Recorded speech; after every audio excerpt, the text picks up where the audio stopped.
So a few days ago, I made a video complaining about how YouTube was hiding likes versus dislikes. So I decided to make a follow-up video today.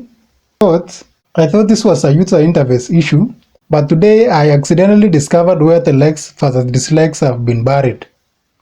They have been hidden under the analytics of every video. So you click this one, you click the analytics of any video, then you have this section. You have overview, reach, engagement, and audience. You click this one for engagement. Then in engagement, there is audience retentions, likes versus dislikes, end screen, whatever, top remix. Choose this one, likes versus dislikes. So it gives you percentage here. But you still have to click again.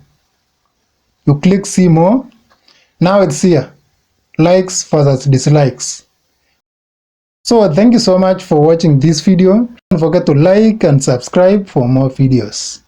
And I'll see you in the next one. Bye.